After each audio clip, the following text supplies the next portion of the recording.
શરૂ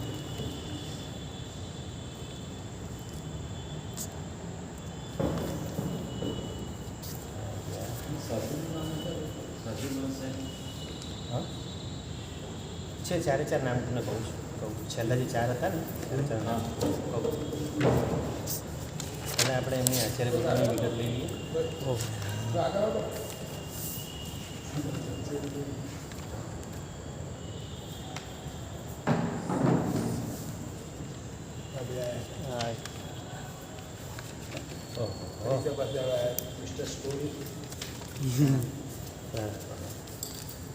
સ્ટોરી જ ચાલવાની છે 12 દિવસ 12-12.5 બધી સ્ટોરી જ ચાલશે. આચાર્ય ભગવાન શરૂઆત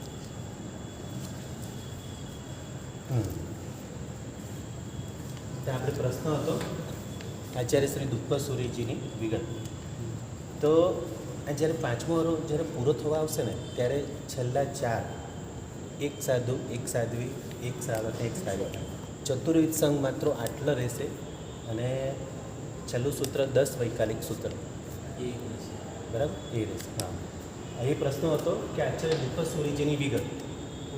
તો એક સાધુ એટલે કે આચાર્ય શ્રી દુપ્પા સૂરીજી, સાધ્વીમાં ફલ્ગુ નામના સાધ્વી ફલ્ગુ સાધ્વી, અને શ્રાવકમાં વિમલ વાહન રાજા અને શ્રાવિકા નાગીદા. હા બરાબર યાદ રહેશે નામ. આચાર્ય શ્રી દુપ્પા સૂરીજી સાધુમાં, સાધ્વીજીમાં ફલ્ગુ સાધ્વી ફલ્ગુ, અને વિમલ વાહન રાજા શ્રાવકમાં, અને શ્રાવિકા નાગીદા. આ ચાર જ છેલ્લે ચતુર્વિધ સંઘમાં આ ચાર ગણાશે. અને જો હવે આચાર્ય દુપ્પા સૂરીની વિગત સમજી આવશે પાંચમા આરાના છેડે એટલે જ્યારે પાંચમો આરો પૂરો થવા આવશે ત્યારે આચાર્ય શ્રી દુપ્પા સૂરી થશે, જેઓ 12 વર્ષ ગૃહસ્થપણામાં એટલે કે ઘરમાં ખાલી 12 વર્ષ, 12મે વર્ષે દીક્ષા લેશે, 4 વર્ષ સાધુપણામાં, 4 વર્ષ આચાર્ય પદવીઓ એટલે મુનિ બને પહેલાં મુનિપણામાં 4 વર્ષ અને પછી આચાર્ય પદવી 4 વર્ષ એટલે 12 ને 4 ને 4 8 ને 12 20 અને આચાર્ય પદવી પાડી છઠની ઉગ્ર તપસ્યા કરનાર થશે. એટલે કે છઠને પારણે છઠ, જે ગૌતમ સ્વામી છઠને પારણે છઠ કરતા હતા એ રીતે છઠને પારણે છઠ કરનારા. અને છેલ્લો તપ એમનો અઠ્ઠમનો હશે. આ છેલ્લે દિવસે અઠ્ઠમનો તપ કરશે. અઠ્ઠમનો તપ કરી અને 2 હાથની કાયાવાળા દેવલોકમાં જશે. એટલે કે લગભગ બીજો દેવલોક, બીજા દેવલોકમાં 2 હાથની કાયાવાળા હોય છે, બીજો કે ત્રીજો. ત્યાંથી 4 ભવે મોક્ષે જશે. એટલે દેવલોકમાં જશે, પાછા મનુષ્ય થશે, પાછી દીક્ષા લેશે, પાછા દેવલોક જશે, પાછા મનુષ્ય થશે અને પછી મોક્ષે જશે. એટલે આમાં લખ્યું છે વિવિધ તીર્થકલ્પ નામનો ગ્રંથ છે, એમાં આચાર્ય દુપ્પા સૂરી મહારાજ સાહેબની આ વિગત.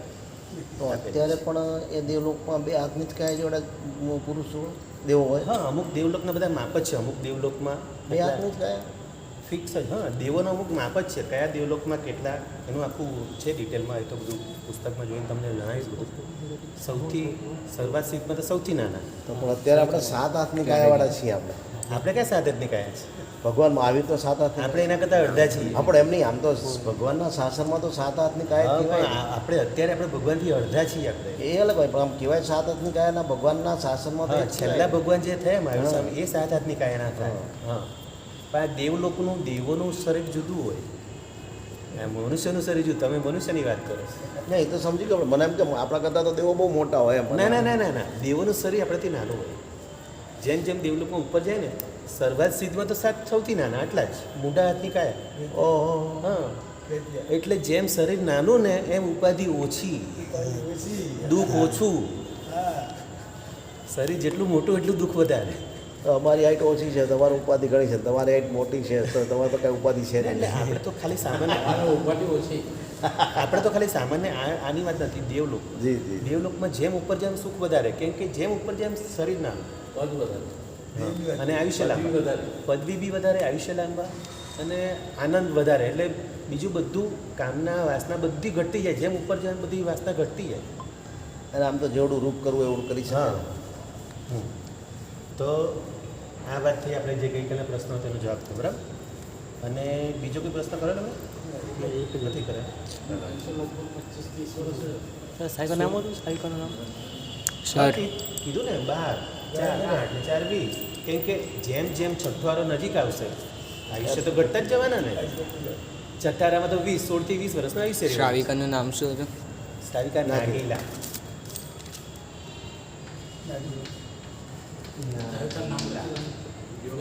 વિમલ વાહન, શ્રાવક વિમલ વાહન. એટલે જો આ જે છેલ્લો ઉદ્ધાર જે કરાવે ને શત્રુંજયનો, એ વિમલ વાહન રાજા કરાવશે. બરાબર? પાંચમા આરોપ આવવાનું હશે ત્યારે 21,000 વર્ષની વાત છે હજી તો. ફાલ્ગુન શ્રીજી લખી નાખો. અને ફલ્ગુ સાહેબ, ફાલ્ગુન છે. તો એમની સાહેબ ફલ્ગુન તમે બોલો સર ફલ્ગુ સાચું ઉતર હા? રાડે બોલો સાચું ઉતર હજા આવશે હજે આમ પાછું રાજ આવશે હજા સાહેબ બધું આવશે. રાજાશાહી પાછી આવશે ને એમ. આવવાની જ તો જ વિમલ વાહન રાજા જે કી છે અત્યારે કે છે જી- વિમલ વાહન. અને આમના જ આ પૂજ્ય આચાર્ય ભગવતના જ પ્રેરણાથી હા શત્રુંજયનો 17મો ઉદ્ધાર આ વિમલ વાહન રાજા કરાવશે. સુધી રાજા સાહેબ હા? આ લોકો છઠ્ઠવારો નહીં જોશે. કીધું ને ચતુર્વી સંઘ, એક સાધુ, એક સાધ્વી, એક શ્રાવક, એક શ્રાવિકા અને અને છેલ્લું સૂત્ર 10 વૈકાલિક સૂત્ર આટલું રહેશે છેલ્લા દિવસે. પાંચમા આ આરાના છેલ્લા પૂરું થશે એટલે છઠ્ઠો આરો બેસશે. એટલે આ પૂરું થયું પછી ધર્મનો વિચ્છેદ થશે. અને તો છઠ્ઠા આરામાં જૈન ધર્મ હશે જ એ નહીં. તો નહીં જ થાય, ચોખ્ખી તો વાત છે. હા આ સર. બધા ચારે ચાર દેવલોકમાં જવાના, કેમ કે ચતુર્વિધ સંઘ કહેવાશે. આ બધા દેવલોકમાં જશે. કેમ કે આ લોકો બી 12 વ્રત પાળવાવાળા હશે. શું કે ભાઈ સાહેબ? છઠ્ઠા આરામાં જૈન ધર્મ નહીં હશે. તો સાંભળ પહેલા. નહીં જ હોય ને બેટા, આ પ્રશ્ન જ ખોટો છે આ તમારો. ચારે ચાર જનો છઠ્ઠારામાં જૈન ધર્મ નહીં, કોઈ પણ ધર્મ નહીં હશે. જૈન ધર્મની વાત છોડો, કોઈ પણ ધર્મ છઠ્ઠારામાં નહીં હોય. કેમ કે પછી અગ્નિનો વરસાદ પડશે. અગ્નિનો વરસાદ. અને આપણે પેલું જે ગંગા સિંધુના બિલની અંદર બધા મનુષ્ય રહેશે અંદર. હા એ તમે એ દેખાડેલું બધું ભાઈ. આગળ આપણે પેલું વિડીયો બતાવવાની વાત કરી ને. હા. તો ચલો હવે છે ને આજથી આપણે જો હવે છે ને અસજ્જાય ચાલુ થાય છે 12.5 દિવસનું. તો હવે આપણે દેરાસરની વિધિ ખાસ શીખવા જઈએ છીએ. એટલે આપણે સમ્યક જ્ઞાન તો રોજ ભણીએ છીએ, પણ હવે અસજ્જાય છે એટલે હવે સમ્યક જ્ઞાનને હવે થોડા સમય માટે આરામ આપશું. 12-12.5 દિવસ હવે આપણે સમ્યક દર્શન ચાલુ કરીએ. તો સમ્યક દર્શન એટલે દેરાસરની વિધિ એ બી શીખવા જેવું છે, બહુ જાણવા જેવું છે. 6%. તો સૌથી પહેલી આપણે શરૂઆત કરીએ કે દેરાસરમાં આપણે જ્યારે અંદર એન્ટ્રી કરીએ ત્યારે પહેલાં નિસી બોલીએ છીએ, બરાબર? તો આ જે નિસી શબ્દ છે ને, પહેલાં એનો અર્થ સમજી લઈએ.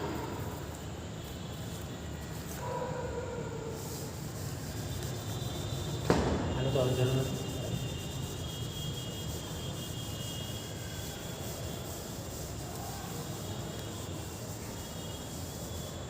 એના પહેલાં બી આપણે સૌથી પહેલાં છે ને દેરાસરમાં જતાં પહેલાં મનને ભાવિત કરવાનું છે. આપણે હમણાં જ 2 દિવસ પહેલાં ગુરુ ભગવાનના મોઢે સાંભળ્યું, ભાવનાનો ધર્મ અને ધર્મની ભાવના. સાંભળેલું ને? તો ધર્મ ભાવના એટલે કે આપણે જે રોજ કરીએ છીએ, આપણા શરીરમાં જેટલી શક્તિ છે, શક્તિથી કરીએ છીએ ધર્મ ભાવના છે. પણ હવે શરીરમાં શક્તિ ન હોય અને જે મનમાં ભાવના ભાવીએ છીએ એ ભાવનાનો ધર્મ. તો હવે આપણે દેરાસર જતાં પહેલાં મનને ભાવિત કરવાનું છે, પહેલેથી જ ભાવિત કરવાનું છે. તો કેવી રીતે ભાવિત કરવાનું છે? જેમ કે મારે 3 લોકના નાથની પૂજા કરવા જવું છે અને આ દેરાસર એ સાક્ષાત સમવ શરણ છે. જેમ કે મૂળ નાયક ભગવાન સંકેશ્વર પાસવાન, પછી આપણે જ્યારે ભક્તિમાં ભમીએ છીએ બહાર, તો બહાર બી મૂર્તિઓ છે, બહાર મંગલ મૂર્તિઓ છે. તો એ બધું શું થયું? ચૌમુખી થયા. આ સમવ શરણ છે અને આપણે પગથિયા ચડીએ છીએ, તો હું સમવ શરણના પગથિયા ચડી રહ્યો છું. એ ભાવના ભાવવાની છે. એવી ભાવનાથી આપણે ભક્તિ કરવાની છે. જી. તો ઘરેથી નીકળે ત્યારથી જ મનમાં ભાવી બને તેટલું સ્વદ્રવ્યથી. શક્તિ હોય તો સ્વદ્રવ્યથી જ બધું અષ્ટપ્રકારી પૂજાનો સામાન લઈને કરવાનું છે, બરાબર? અને જો 3 પ્રકારની પૂજાની વાત થઈ, સવારની, બપોરની અને સાંજની. આજે ગુરુ ભગવાને બધું બતાવ્યું જ છે, બરાબર? તો સવારની માત્ર પ્રભુના દર્શન કે વાસક છે પૂજા, અને ધૂપ દીપ વગેરે કરી અને જે હરિયંચી આંકે ચૈત્યમાં કરી અને નૌકાસીનું પચકા લઈને આવવાનું. એ સવારની થઈ. બપોરની અષ્ટપ્રકારની પૂજા છે અને સાંજની છે સંધ્યાની આરતી કરીએ છીએ. આ 3ના લાભ જુદા જુદા છે, ખબર છે બધા? એ ખ્યાલ છે? ફરમાવો. તો સવારની જે આપણે કહીએ ને કે 3 ટાઈમ જે કરીને એમાં સવારની જે ભક્તિ કરીએ છીએ પ્રભુની, એનાથી ગયા ભાવના પાકો કર્મ નિજરા થાય છે. અચ્છા. બપોરની જે અષ્ટપ્રકારની પૂજા કરીએ છીએ એનાથી આ ભાવના, વર્તમાન. અને સાંજની જે ભક્તિ કરીએ છીએ એનાથી 7 જન્મના કર્મો નિજરા થાય છે. 7 ભાવના. 7 ભાવ. એટલે હવે આપણે શોર્ટકટ નથી કાઢવાનો કે ચલો ભાઈ સવાર બપોર રહેવા દો આપણે ડાયરેક્ટ સાંજે જશું નહીં, એમ નહીં. સવારની બપોરની કર્યા પછી સાંજની કરો છો તો તમને લાભ મળે છે. તમારે ડાયરેક્ટ શોર્ટકટ નથી કાઢવાનું. પ્લસ સવારની આપણે જે ભક્તિ કરી અને બપોરની સવારની ભક્તિ શું થાય છે? દર્શન, ધ્યાન અને ચારિત્ર, આપણે ત્રણ વસ્તુને મૂકીએ ને તો આ રીતે થશે. સવારની ભક્તિથી સમ્યક દર્શન એમાં કરવાનું છે. આમ તો ત્રણ ભક્તિમાં કરવાનું જ છે, એના માટે જ કરવાનું છે. પણ બપોરની ભક્તિમાં અષ્ટપ્રકારી પૂજા છે. તો અષ્ટપ્રકારી પૂજા શા માટે? 8 કર્મોનો નાશ કરવાનો. સવારથી આપણે દર્શન, ધ્યાન, ચારિત્રની આરાધના કરવાનું નક્કી કરવાનું છે. એટલે સવારથી જ પહેલી તો એ થયું સમ્યક દર્શન, સમ્યક ધ્યાન, સમ્યક ચારિત્ર. આપણે જે 3 પ્રદક્ષિણા દઈએ છીએ ને એમાં પણ આવશે. 3 પ્રદક્ષિણાની પાછળ એનું લોજિક આપેલું છે. પહેલી પ્રદક્ષિણા સમ્યક દર્શનની, બીજી સમ્યક જ્ઞાનની અને ત્રીજી સમ્યક ચારિત્ર. અને દુહામાં શબ્દ આવે જ છે એ પ્રમાણે. એ રીતના આપણે જે દુહા કરશું ને કાળ અનાદિ અનંતથી, એમાં બધું દર્શનનું મહત્ત્વ, જ્ઞાનનું અને ચારિત્રનું બધું એ પ્રમાણે દુહા બનાવ્યા છે. હા, જ્ઞાન વડું સંસારમાં બીજા દુહાવાળા. તો એ થશે. હવે સાંજની ભક્તિ. તો સાંજની ભક્તિથી શું ફાયદો છે?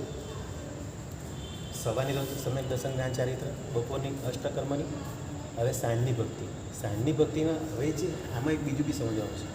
જેમ મા બાપને પગે લાગીએ, આપણે સવારે શું બોલવાનું? માતા પિતાને થેન્ક યુ. નમ્યા થેન્ક યુ. સવારે થેન્ક યુ બોલવાનું.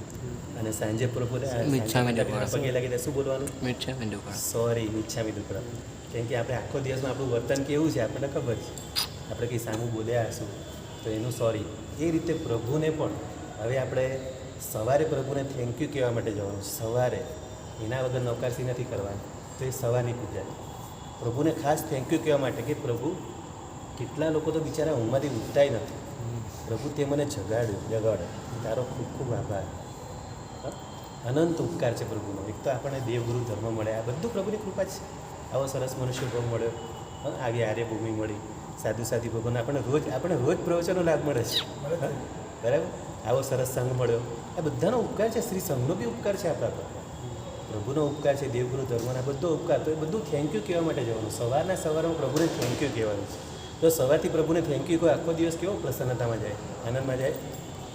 બપોરે અષ્ટપ્રકારી પૂજામાં 8 કર્મોનો નાશ થાય એના માટે. અને સાંજે પ્રભુને સોરી કહેવાય. જ્યારે આરતી ઉતારી ને, આરતી ઉતારે પ્રભુને સોરી કહેવાનું. બોલો, સોરી શા માટે કહેવાનું? આમની આજ્ઞા વિરુદ્ધ કંઈ પણ પ્રભુ, તમારી આજ્ઞા તો છે કે મારે 8મે વર્ષે દીક્ષા લેવાની, પણ હજી સુધી હું બેઠો છું સંસારમાં. પ્રભુ, તમારી આજ્ઞા નથી હું પાળી રહ્યો, એનું સોરી કહી રહ્યો છું. પ્રભુ, હજી સુધી હું નીકળતો નથી. તમે મને રોજ 24 કલાક ફ્રીમાં આપો છો, રોજ. પણ આ 24 કલાકમાં હું શું કરું છું? કંઈ મારા આત્મા માટે કંઈ નથી કરતો. એનું સોરી કહેવાનું છે. એના માટે આરતી છે સાંજે. અને આરતી શબ્દ બી સમજવા જેવો છે. આ રતી, આરતી શબ્દનો અર્થ સમજવા જેવો છે. ખ્યાલ છે? અમારી આરતી થતી નથી. હા અમારી આરતી થતી નથી. આરતી થતી નથી. હા, આરતી જાય ને અમારે. કંઈ વાંધો નહીં, પણ આ શબ્દ સમજી લો પહેલાં. આરતી, આપણે પ્રભુની આરતી ઉતારીએ છીએ. શું બોલે છે? આપણે પ્રભુની આરતી ઉતારીએ છીએ. વિતરાગ ભગવાનની આરતી ઉતારવાની છે. બરાબર? વિતરાગ ભગવાનની આરતી શા માટે ઉતારો? પ્રભુ, તમે વિતરાગ છો, હું રાગી છું. તમે વિરાગી છો, તમે વિતરાગી છો, હું રાગી છું. તો મારો રાગ, આ રતિ એટલે રાગ, મારો આ સંસાર પ્રત્યેનો રાગ ઓછો થાય માટે પ્રભુ વિતરાગ તમારી આરતી ઉતારું છું. શબ્દ જે કંઈ બન્યા છે ને આપણે જીન શાસનમાં, બધા બહુ સમજી વિચારીને એમાં બધું લોજિક રહેલું છે બધા શબ્દો. પ્રભુ, આપની આરતી એટલે ઉતારું છું, આપના જેવું વિતરાગીપણું મને ગમે છે, મારે વિતરાગ બનવું છે, માટે આપની આરતી ઉતારું છું. એટલે રતિ એટલે રતિ ને અરતિ 2 શબ્દો છે. રતિ એટલે આપણે વસ્તુ ગમી એટલે રાગ થયો. અરતિ એટલે ન ગમી, અણગમો થયો. તો આ ગમો ને અણગમો, આમાં જ તો સંસાર છે. રાગ ને દ્વેષ. આ સંસાર આપણો એટલે તો ઊભો છે. તો મારો રાગ દૂર થાય માટે પ્રભુ, મારી આ રતિ, આ સંસાર પ્રત્યેની રતિ, આ એટલે આ સંસાર પ્રત્યે જે મારી રતિ છે એ મારે ઓછી કરવી છે. માટે હવે કોની આરતી ઉતારાય? જેનો રાગ ગયો, જેનો વીતી ગયો રાગ, એ વિતરાગ. એવા વિતરાગ ભગવાનની આરતી ઉતારવાની છે. તો હવે આના પરથી નક્કી કરાય. બોલો, હવે આરતી કોની ઉતારાય? સમજ પડી? જેનો રાગ ગયો છે એની જ આરતી ઉતારે. તો બીજા બધા કોઈ મિથ્યા દેવદેવોની આરતી ઉતારાય નહીં. નહીં. સમકીતીની કોઈ બધી ઠીક છે, બધા ચાલે છે સમકીતી દેવદેવની આરતી, પણ હજી પણ એ લોકોને હજી જન્મ લેવાનો બાકી છે, મનુષ્ય બનવાનું છે, હજી મોક્ષે હા, જવાનું હજી એ પણ બાકી છે. વિતરાગ તો થઈ નથી એટલે વિતરાગ તો નથી, સમકીતી છે જી. પણ વિતરાગ તો નથી. તો હવે વિચારો બધે દેરાસરમાં બધી કેટલી બધી આરતીઓ ચાલે છે. આ નથી કરવાની ભાઈ, ખાલી વિતરાગ ભગવાનની આરતી ઉતારવાની છે. આપણું આટલું સંકલ્પ મજબૂત તો જ આપણું સમ્યક દર્શન કડક થયું કેવાશે. સ્ટ્રોંગ સમ્યક દર્શન લાવવું હતું. પછી આજે ગોત્રજની બધી વાત કરીને મારા સાહેબ શું કીધું? ગોત્રજ એટલે કે જે આપણા ગોત્રને જન્મ આપનાર છે એ ગોત્રજ એટલે આપણા બધા પૂર્વજો જ હતા અને એ દેવ દેવી બન્યા છે. અને એ દેવ દેવીઓ નંદીશ્વર દીપની યાત્રા કરવા જાય છે. માનો કે સમકીતી હોય, દેવ દેવી બન્યા હોય, નંદીશ્વર દીપની યાત્રા કરવા જાય છે. તો એ લોકો આનંદમાં હશે. તો એવા સમયે તમે પ્રાર્થના કરો છો તો તમારી પ્રાર્થના સાંભળી તમને સહાય કરે છે, પણ એને ભગવાન તરીકે નથી પૂજવાના. તમે કુળદેવીને માતામાં એ પ્રમાણે માનો બરાબર, ઠીક છે, માતા પિતા બરાબર, પણ ભગવાન તરીકે તો નથી પૂજવાના. એ ભગવાન તરીકે પૂજો તો આપણું સંકેત ગયું. આ જ દિવસોમાં આવે છે ચૈત્રી હોળી ને આસો હોળી, સાતમ આઠમ નવમ દસમ, પછી આપણે હોળી 28 ચાલુ. તારીખે હા, સગળ દેવો નીચે આવી ગયો. લાપસી બનાવે ને આ નિવેદ. બનાવે તે ચોળા બનાવે. લાપસી, બે દેવો નીચે ભજીયા. આવે આ 2 દિવસ સુધી. એ વાત કરી સાહેબ. એ નંદીશ્વર દીપ જવા માટે નંદીશ્વર દીપ નીચે આવે એટલે આપણે તીર્થાલોકમાં નંદીશ્વર દીપ છે ને, એટલે દેવલોકમાંથી નીચે આવે છે. દેવલોકમાંથી નીચે આવે. નીચે આપણી ભૂમિ પર જ છે. તીર્થાલોકમાં નંદીશ્વર દીપ છે ને. નંદીશ્વર દીપ ક્યાં છે? આપણે જંબુદીપથી 8મો દીપ. હા, બરોબર. જંબુદીપથી 8મો દીપ નંદીશ્વર દીપ છે. તો નંદીશ્વર દીપ તો આપણે તીર્થાલોકમાં જ છે. ભલે આપણે નથી જઈ શકતા, હા, પણ ભૂમિ આ ધરતી પર જ આ ધરતી ઉપર છે. છે. એટલે દેવો ધરતી પર ભક્તિ કરવા આવે છે. હા, એટલી અને જો આપણે સ્નાત્રમાં બોલીએ છીએ પૂર્ણ હર્ષ કરેવા કારણ લીપ નંદીશ્વર જાવે, એટલે પ્રભુનું મેરુ પર્વત પર એમણે અભિષેક કર્યો, બધે ભક્તિ કરી, બહુ મજા આવી, પણ હજી પણ મન ભરાયું નથી. તો પ્રભુને જ્યારે ઘરે મૂકી, માતાને જ્યારે પાછી સોંપી અને ફરી પાછા એ લોકો ચાલો હજી 28 મહોત્સવ કરીએ, નંદીશ્વર દીપ જઈએ, ત્યાં શાશ્વતાજીના રહે છે, ત્યાં જઈને ભક્તિ કરે છે. તો આરતીનો અર્થ ખ્યાલ આવી ગયો. હવે ત્રણેય ટાઈમની ભક્તિનો ખ્યાલ આવી ગયો. ત્રણેય ટાઈમનું શું ફળ છે, બરાબર? દર્શન, ધ્યાન, ચારિત્ર અને બપોરની અષ્ટ પ્રકારી પૂજાના 8 કર્મોનો નાશ માટે, અને સાંજે પ્રભુને સોરી કહેવાનું કે હું અમારો આખો દિવસ પૂરો થઈ ગયો, આજે મેં દીક્ષા ન લીધી, પ્રભુ સોરી, આ મારી રતિ નથી ઉતરતી સંસાર પ્રત્યેની, એના માટે સોરી. આવું મનમાં ખેદ થવું જોઈએ. આરતી ઉતારતી વખતે પણ પ્રભુના વિતરાગની આરતી ઉતારવાની છે તો કરું, પણ મનમાં દુઃખ થયું, મારો આજનો દિવસ ગયો, સંસારમાં હજી એક દિવસ મારો વધ્યો, હજી મારે સંસારમાં જ રહેવાનું છે. આ ભાવ રહેવો જોઈએ. સવારે તો થેન્ક યુ કહેવા જવાનું છે, પ્રભુ તે મને ઉઠાડ્યો. બાકી સવારે કોણ ઉઠે છે? બધા ઊંઘમાં જતા રહે ઘણા તો. હા, કોઈને ભૂકંપ આવી જાય ને, કોઈને પૂર આવી જાય ને, કોઈ ઊંઘમાં હૃદય બંધ પડી જાય. આપણને રોજ 24 કલાક ભગવાન ફ્રી આપે છે, રોજ. આપણે આપણા 24 કલાકનો રોજ હિસાબ રાખવાનો છે.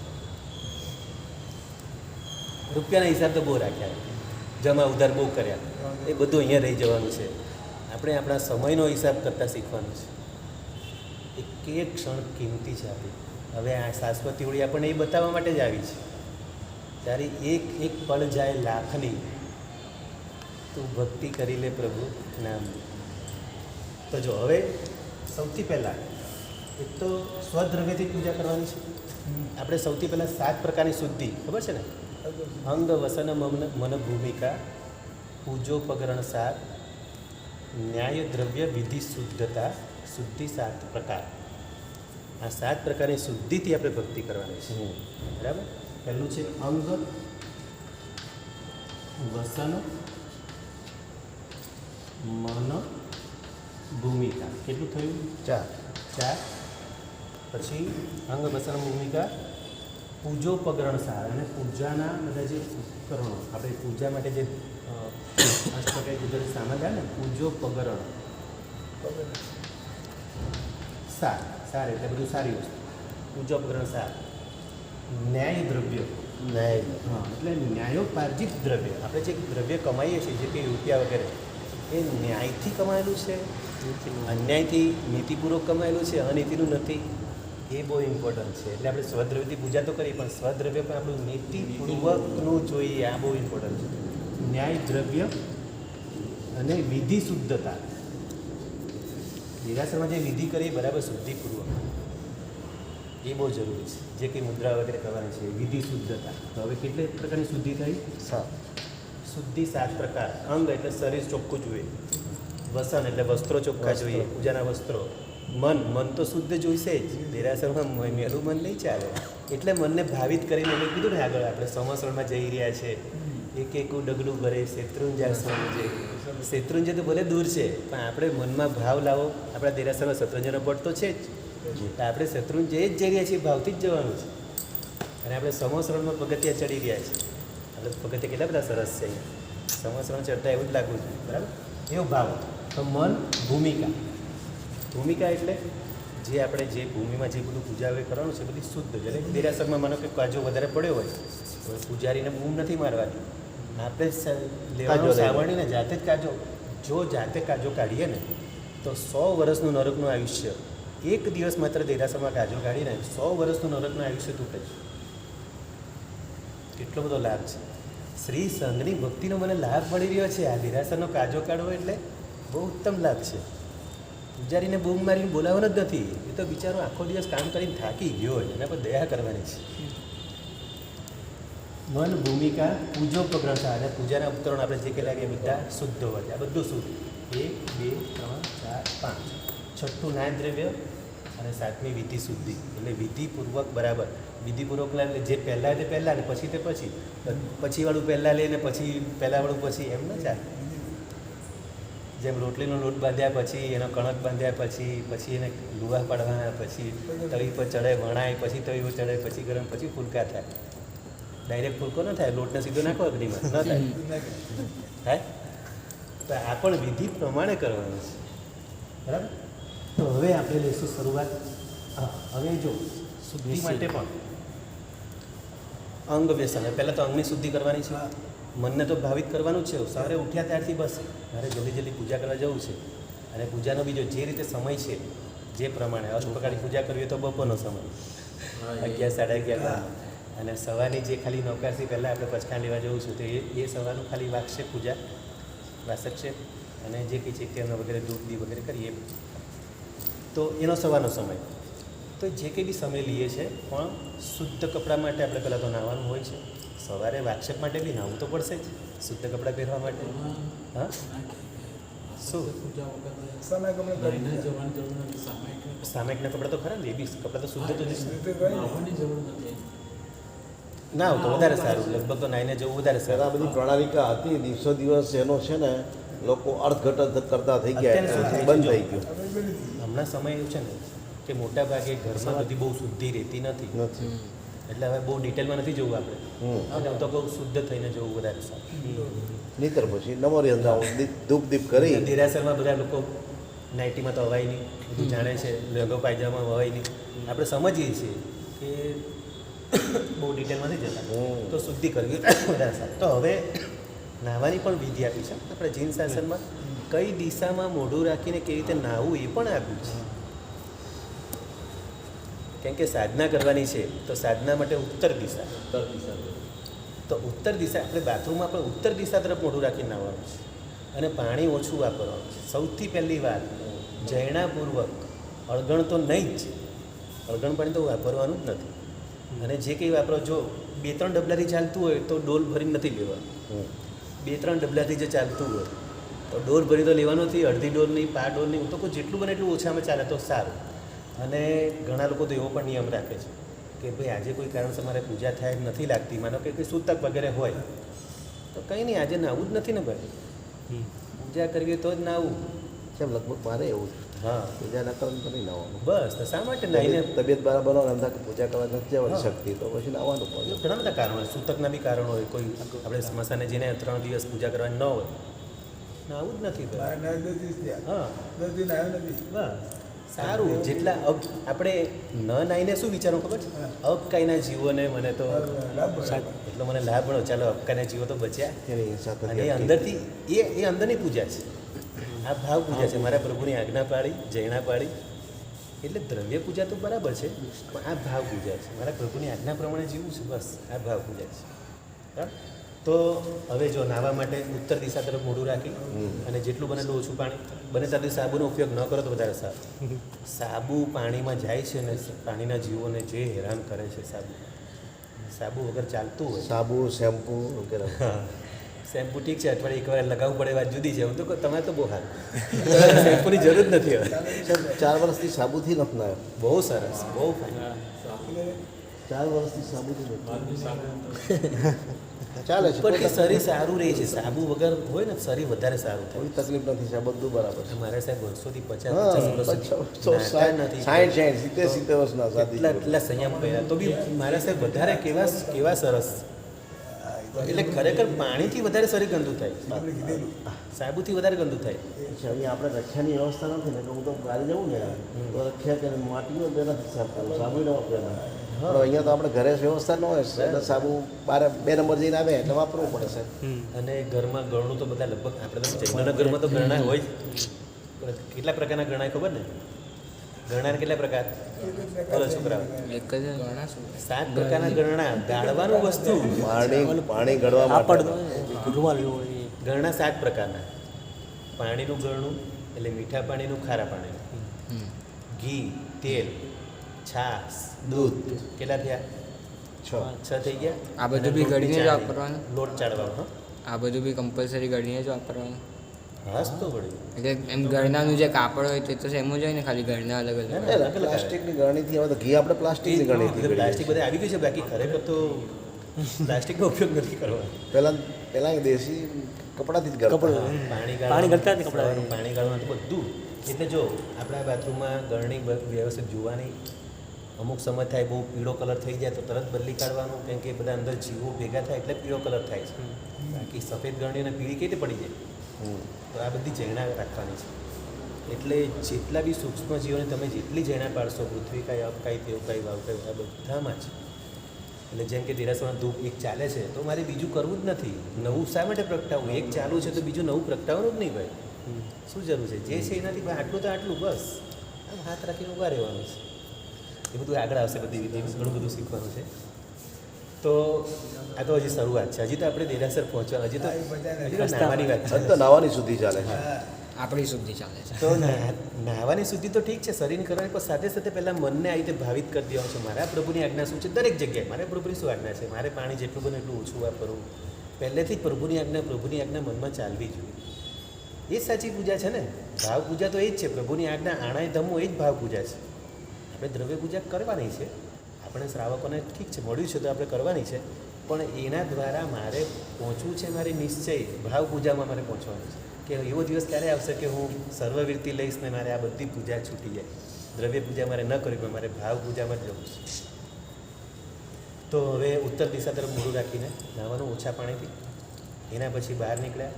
પૂજાના કપડાં જ્યારે પહેરવાના છે ત્યારે પણ ઉત્તર દિશા તરફ મોઢું રાખીને પૂજાના કપડાં પહેરવાના. ઉત્તર દિશા સાધનાની દિશા છે. હા, ઉત્તર દિશા તરફ મોઢું રાખીને. આપણું મોઢું ઉત્તર દિશા. જો હમણાં આપણે સૂર્ય કઈ બાજુ આવે છે? આ બાજુ, આ પૂર્વ, આ પશ્ચિમ. તો આપણી આ થશે ઉત્તર. તો ઉત્તર દિશા તરફ રાખી અને પૂજાના કપડાં પહેરવા.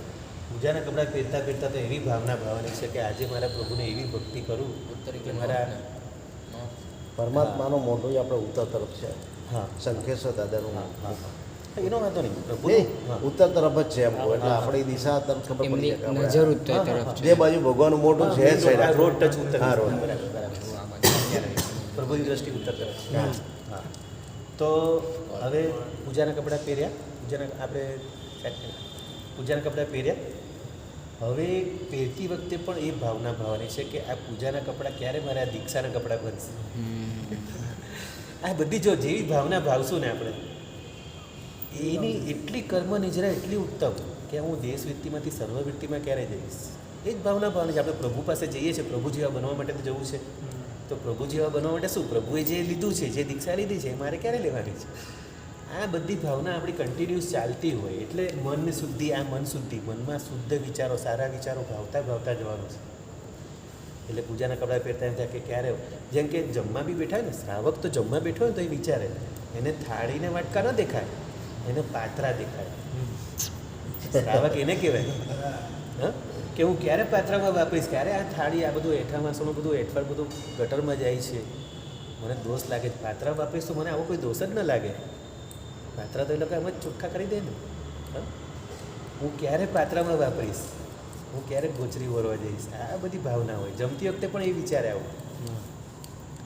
આવા વિચાર આખો દિવસ સતત ચાલવા જોઈએ આપણા.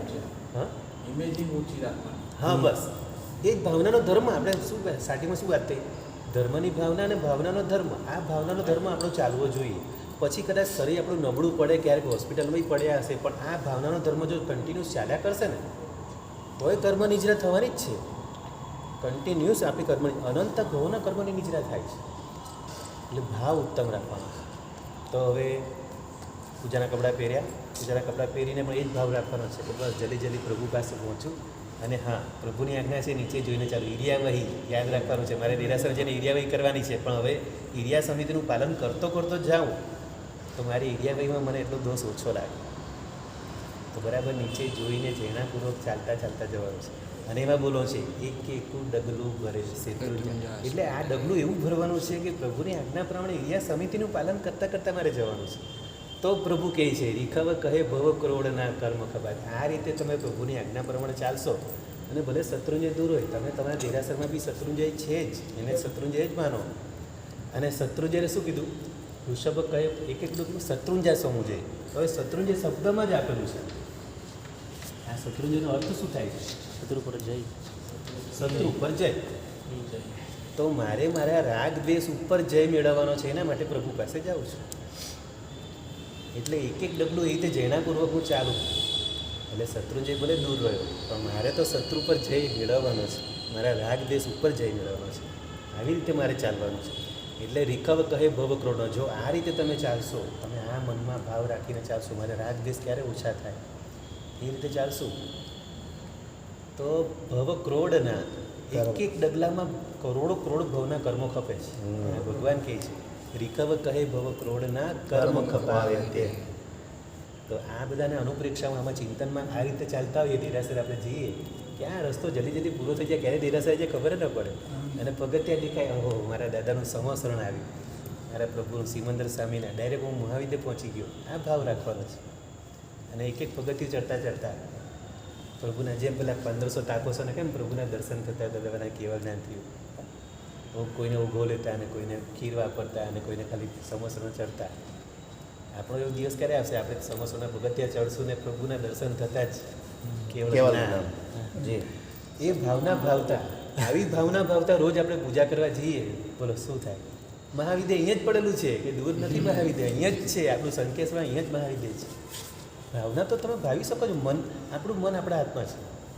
તમે મનમાં જેટલા સારા ભાવ રાખશો, મન ઉપર તો કોઈ આપણા મન પર બીજાનો અધિકાર તો છે નહીં. આપણે જ આપણું મન બનાવ્યું છે. આપણા જ મનને આપણે કેવું ભાવિત કરવું આપણા હાથમાં છે. હવે સમજ આવો વિચાર જ નથી આવતો સર. હા, એ ચિંતન કરવાનું શીખવાનું છે ને આપણે, આજ તો શીખવાનું છે. જી બરાબર છે. એટલા માટે આપણે રોજ પ્રવચન સાંભળીએ છીએ, ગુરુ ભગવાનના શબ્દો રોજ સાંભળીએ. તો હવે ચડ્યા આપણે સમોસાના પગથિયાં ચડ્યા. હવે સામે જોયા પ્રભુ દેખાય, નમોજીના બરાબર, એ તો તરત કરવાનું છે. હવે જે મેઇન ગેટમાં આપણે છે ને આ 3 હોય છે આપણે, બરાબર, એના ઉપર પગ નહીં મૂકવાનો. આમાં નિસ્સી કરવા માટે 3માંથી ક્યાં હાથ લગાવવાનો છે? નિસ્સી નિસ્સી વચ્ચે. વચ્ચે વચ્ચે આ રીતે કરવાનું છે. નિસ્સી નિસ્સી નિસ્સી. જો 3 વખત થઈ, પહેલી જ નિસ્સી 3 વખત થઈ, પછી ગભારામાં બી બીજી આવશે ત્યારે પણ 3 વખત નિસ્સી નિસ્સી નિસ્સી, અને જ્યારે ચૈત્યને કરશો ત્યારે પણ નિસ્સી નિસ્સી નિસ્સી, ટોટલ 9 નિસ્સી થઈ, બરાબર. તો હવે આ 3 નિસ્સીનો અર્થ સમજવાનો છે આપણે પહેલાં. અને સૌથી પહેલાં આજે આપણે હાથ આમ કરીએ છીએ, આમાં બી છે, આમાં અંદર ઘણા બધા સારી ભાવનાઓ છે.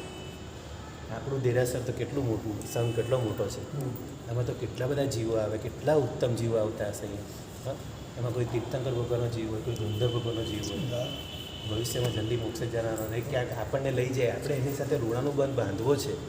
તો હવે અહીં જ્યારે નિસ્સી નિસ્સી કરીએ છીએ ને, આને અહીંયા આંખ પર લગાવવાનું છે અને માથા પર ચડાવવાનું, ચરણરજ માથે ચડાવવાની છે કે આમાંનો કોઈ જીવ મને લઈ જાય જલ્દી મોક્ષે. આવી ભાવનાથી ક્યારે કરીએ આ ભાવના ભાવ. આ બધા પુસ્તકો મેં વાંચેલું છે, બધું ગુરુ ભગવંતોના શબ્દો વાંચેલું છે. ખાલી નિસ્સી પણ જો આપણી આવી ભાવપૂર્વકની હશે ને તો આપણો મોક્ષ નજીક જલ્દી આવી જશે. એક નિશીમાં બી આટલી તાકાત છે. નિશી એટલે નિષેધ. તો હવે શેનો નિષેધ છે? સંસાર સંબંધ. શેનો નિષેધ કરવાનો છે? જો 3 બોલ્યા નિશી નિશી નિશી. પહેલી નિશી મન, બીજી વચન અને ત્રીજી કાયા. કયા? તો હવે મનથી સંસારિક વિચારોનો ત્યાગ, વચનથી સંસારિક વાતોનો ત્યાગ, કાયાથી સંસારિક પ્રવૃત્તિઓનો ત્યાં ત્યાગ. હવે હું સમો શરણમાં પ્રવેશ્યો છું. મારા નાથ 3 લોકના નાથ સામે બેઠા છે. હવે સંસારિક વાતો હવે હોય જ નહીં. એનાથી તો બચીને આવ્યો છું અહીંયા. હવે અહીંયા મારે સંસારની કોઈ મોબાઈલ લઈ જ નથી જવાનું. મોબાઈલ રિંગ વાગે ને આપણે વાત કરવી પડે ને, શા માટે મોબાઈલ લઈ જવાનું? નિરાશામાં મોબાઈલ જ નથી. એટલે આ વચનનો ત્યાગ થઈ ગયો સંસારિક. મનમાં પણ મનને તો આપણે ઘરમાંથી જ ભાવિત કરી નીકળ્યા છે. કેવું સરસ ભાવિત કર્યું છે. ઉત્તર દિશામાં મોઢું રાખીને આવ્યા છે, ઉત્તર દિશામાં કપડાં પહેર્યા છે, સાધના કરવા માટે નીકળ્યા છે. એક ડબલું ભરે, રસ્તામાં બી એ જ ભાવના ભાવી છે. આપણો ભાવ ચડતા ક્રમમાં રહેવો જોઈએ. હવે ઉતરવો ન જોઈએ. ભાવની ધારા હવે ઉતરવી ન જોઈએ, ચડતા ભાવમાં. તો નિશી નિશી નિશી. હવે જો તમે જોજો અહીંયા છે ને, અહીંયા 2 આંખો હશે, અહીંયા જીભ હશે, બરાબર? બંને બાજુ. આ 2 શું છે? રાગ દ્વેષ. આ સિંહના મોઢા છે, પણ એ સિંહ રાગ દ્વેષ રૂપે સિંહ છે. પ્રતિક. હવે એના પર હાથ નથી કરવાનો, હાથ આપણે અહીંયા કરવાનો છે. સિંહ કરવાનો. આના પર પગ મૂકીને ચાલવાનું છે. હા. હે પ્રભુ, મારા રાગ દ્વેષને કચડીને તારી પાસે આવું છું. મારે તારા જેવા બનવાનું છે. હવે અહીંથી જ કેવો ભાવ ચડશે આપણને. મતલબ એક પગ ત્યાં એક પગ ત્યાં એવું. ના ના, એમ નથી બધા. આપણે પુરુષો આ બાજુથી જવાનું, સ્ત્રીઓ આમથી જશે. હા? તું કપલમાં. ભાઈઓએ ડાબી બાજુથી જવાનું. બેટા ભાઈઓએ ડાબી બાજુથી જવાનું અને બહેનોએ આમ બાજુથી જવાનું. એટલે પ્રભુની જમણી બાજુ આપણે ભાઈઓ જશે અને પ્રભુની ડાબી બાજુથી બહેનો જશે. છે પછી ગબ્બારાની અંદર પ્રવેશ કરીએ એમાં બી એ જ છે. આ જ એમ વસ્તુ. નહીં, ત્યારે સેન્ટરમાં નિશેહી નિશેહી કરીએ તો પછી નીચે પગ હાથને અડાડીએ ક્યાં? જમીનમાં, હા હા. પછી એ જ હાથથી કીધું ને, એક રૂમાલ જેવું કંઈ રાખવાનું છે આપણી સાથે. હા. એને રૂચિ કાઢવાનું છે. પ્રભુને કારણ કે અત્યારે પ્રણાલિકા અત્યારે સાહેબ કેવી થઈ ગઈ છે રૂમાલ કે ભાઈ, અત્યારે પ્રણાલિકા કેવી થઈ ગઈ સાહેબ, ગબ્બારાની અંદર લોકો પ્રવેશ કરે ને એટલે ત્યાં નિસહી કરે. એકચ્યુઅલી હું ત્યાં પગ મૂકીને ગયો છું, ત્યાં કને તમે તમારો હાથ ડાળો અને એ જ હાથથી ભગવાનની પૂજા કરો એટલે કેટલી આસાનતા થાય છે. ને રૂમાલ કે નેપકિન સાથે રાખવાનો છે. હા. એનાથી લૂછી કાઢવાનું છે તો રાખવાનો જ છે સાથે. એક્સ્ટ્રા એક રૂમાલ નેપકિન એ બી સાથે રાખવાનો. આપણે પરસેવો થાય નથી રાખતા આપણે રૂમાલ? હું તો રાખું જ છું પણ સાહેબ જનરલી બધા નથી રાખતા. બધા જ હું જનરલી જ વાત કરું છું. હું જનરલી જ વાત કરું છું, બધાએ રાખવાનું છે. કેમ કે પછી એવા ધૂળવાળા હાથ થોડા પ્રભુને લગાડાય. હા એ જ કહું. એટલે આ રૂમાલ નેપકિન એટલા માટે જ રાખવાનો છે, એના માટે બરાબર. તો હવે અને જો હવે તમે જે કીધું નિશી કોઈના, હવે આપણે પહેલાં ભાવના શું ગાવી કે તીર્થંકરનો આત્મા હોય. આ દેરાસામાં કોઈ તીર્થંકરનો જીવ, કોઈ ગંધોનો જીવ, ગંધર્વનો, કોઈ બરાબર. ચરમ શરીરી હોય, કોઈ જલ્દી મોક્ષે જનારું, અને એની કૃપાથી હું પણ જલ્દી તરું, તો એની સાથે ઋણાનુબંધ બાંધવાનો છે. હવે આવી ઉત્તમ ભાવના આપણે પહેલાં ભાવી છે, પછી હવે પેલો ભાવ તો ભાવવાનો જ નથી, પણ છતાં બી મારે પ્રભુની આસાધના ન થાય માટે અમારે રૂમાલ કે નેપકિન રાખી, હા એ ભાવ. પણ કોઈના માટે દુર્ભાવ તો ના મનમાં દુર્ભાવની વાત આશા જ ના થાય. હા, પ્રભુની આસાધના, જે હા. પ્રભુની 84 પ્રકારની આસાધના છે દેરાસાની, એમાંથી કોઈ આસાધના ન થાય એના માટે આ રાખવાનું છે એક સાથે રૂમાલ કે નેપકિન. બરાબર, તો થઈ ગયું. તો હવે આ પહેલી નિશી, હવે 2 નિશીની વચ્ચે છે ને એક આપણને થોડીક છૂટ આપી છે દેરાસરમાં. પહેલી નિશી પછી બીજી નિશી. તો હવે વચ્ચે આપણે શું કરવાનું છે? હવે આપણો વિવેક આપણે રાખવાનો છે. આપણે શ્રાવક છીએ અને આ દેરાસર મારું છે એમ સમજી અને જોવાનું દેરાસરમાં બધું વ્યવસ્થિત છે. જેમ કે ભંડાર છે, આપણો ભંડાર. આ ભંડાર ઉપર અહીંયા ધૂપ અને અહીંયા દીપક હોય, બરાબર. પ્રભુ મૂળનાયક ભગવાનની ડાબી બાજુ ધૂપ અને જમણી બાજુ દીપક હોય. હવે કોઈએ અસ્તવ્યસ્ત કર્યું તો આપણે એનું પાછું વ્યવસ્થિત કરી દેવાનું, અથવા ચામર વગેરે બધું ગમે તેમ પડ્યું હોય તો વ્યવસ્થિત કરી દેવાનું. આપણી દેરાસરની બધી વસ્તુ વ્યવસ્થિત છે બધું જોઈ લેવાનું. અથવા કંઈક ચોખા વધારે પડ્યા હોય, કોઈએ બધું ભાવથી સર્વમંગલ કરી દે, ચોખા પડ્યા હોય. હવે ચોખા કોઈને પગમાં વાગે, જો બધાનું અલગ અલગ શરીર હોય, કોઈનું કોમળ શરીર હોય, તો લાવો હું સાવરણી લઈ અને બધો કાજો લઈ લઉં. આ મારા સંઘનું દેરાસર છે, આ સંઘમાં બધા આવેલા બધાની મને ભક્તિનો લાભ મળે. આ કાજો લેશું ને 100 વર્ષનું, મેં કીધું ને આગળ 100 વર્ષના નારકીના દુઃખોનો નાશ થાય છે આટલો કાજો ભાવથી લેવાથી. આવો લાભ મને ક્યાં મળે? તો આ બધું કરવાનું આ બે નિશીની વચ્ચે એક આટલી વચ્ચે થોડી આપણે દેરાસરનું ધ્યાન રાખવા માટે આટલી છૂટ છે, પણ બીજી બધી વાતો નહીં, સંસારિક વાતો નહીં. હવે કંઈ પૂજારીને કંઈ કહેવું હોય તો પણ એને બાજુમાં બોલાવી શાંતિથી પ્રેમથી કહેવા. અથવા માનો કે કોઈ વસ્તુ દર્પણ વગેરે કંઈ તૂટી ગયું છે કે પંખો તૂટી ગયો છે તો કંઈ નહીં, આપણે ધ્યાનમાં રાખવાનું. આપણે બીજે દિવસે જાતે સારામાં સારી ઉત્તમ વસ્તુ લાવી મૂકી દેવાની. કોઈ ટ્રસ્ટીને ફરિયાદ કરવાની નહીં, કોઈને કશું નહીં. મારું દેરાસર છે, મને લાભ મળે છે, લાવીને મૂકી દેવાનું. કેટલો મોટો લાભ છે, આખો સંઘ વાપરશે. એટલે આ બધું ધ્યાન કરવા માટે વચ્ચે થોડો ગેપ જે છે બીજી નિશી સુધીનો. હવે જ્યારે ગબારામાં પ્રવેશતા પહેલાં બીજી નિશી કરશું ત્યારે હવે આમાંનું કશું નહીં, પણ હજી બાકી છે. હજી આપણે પહેલાં પ્રદક્ષિણા દેવાની છે. હા, તો પ્રદક્ષિણા દેવામાં બી કીધું છે સ્વદ્રવ્ય આપણે જે લઈને આવ્યા છે એ દ્રવ્યને ભંડાર પર મૂકીને પ્રદક્ષિણા નથી દેવાની, હાથમાં રાખીને. હાથમાં રાખીને દેવાની. તો હાથમાં આપણી પાસે સ્વદ્રવ્ય જે આપણું જે સ્વદ્રવ્યથી જે બધી વસ્તુ લાવે છે, પૂજક વગર શુદ્ધિ, બરાબર, તો એ લઈ અને પ્રભુની હવે એમાં જે 3 દુહા છે કાળ અનાદિવાળા, બરાબર, એ 3 દુહા બી છે. અમુક પુસ્તકમાં ખાલી 2 લાઈન આપ્યા છે, પણ એવું નથી, 4 લાઈનનો એક દુહો છે.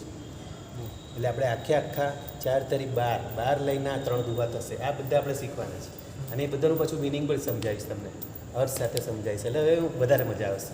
હજી તો આપણી ખાલી ભૂમિકા થઈ જાય, હજી શરૂઆત થઈ છે શરૂઆત અને પોણો કલાક તો ઉપર કલાક જેવો નીકળી ગયો. તો દેરાસરી વિધિમાં કેટલી મજા આવે એવું છે અને પહેલેથી મનને ભાવિત કરવાનું છે. એટલે આપણે તમને થોડું ડિટેલમાં લઈ જાઉં છું, બરાબર. તો હવે કાલે આપણે જોઈશું કે હવે જે પ્રદક્ષિણા દુહા બોલશું એમાં શું કહેવા માંગે છે, જે એમણે રચ્યું છે, આ એમણે દુહા રચ્યા છે જ્ઞાની ભગવંતે, શું કહેવા માંગે છે. બહુ બહુ ડીપમાંનો અર્થ છે બધો. એના આપણે અર્થ જોઈશું. પછી પ્રદક્ષિણા કર્યા પછી પ્રભુની સ્તુતિ બોલવાની છે, કેવી રીતે ઊભા રહેવાનું છે, બધો વિવેક રાખવાનો છે, આજુબાજુ કોઈને અંતરાય ન થાય. એકસાથે 2 કર્મ બંધાય, જો કોઈને અંતરાય થાય એ બી, અને દર્શનાવરણીય પણ બંધાય. આપણે કોઈને દર્શનમાં વિઘ્ન પડે તો અંતરાય થાય અને દર્શનાવરણીય બી બંધાય. આપણે વચ્ચે ઊભા રહ્યા, હા, કોઈ વચ્ચે આવીને ઊભું રહે તો પછી આપણે કોઈને ગમે તેમ નથી બોલવું. જી. ત્યારે આપણે એમાં જ પ્રભુ જોવાના છે. આપણે આગળ વાત થઈ ગઈ ને, હા, સ્વમાં સર્વ અને સર્વમાં સ્વ જોવાનું છે, બરાબર. જ્યારે કોઈ વચ્ચે આવીને ઊભું તો આપણે વિવેક રાખવાનો છે, પણ આપણે કોઈની વચ્ચે નથી આવવાનું, એમાં બી આપણે વિવેક રાખવાનો છે. ચાલો, તો આપણે કાલે લઈશું કાળ અનાદિ અનંતથી. જીનાક નવી બોલાય તો મિચ્છામિ દુક્કડમ. કડમ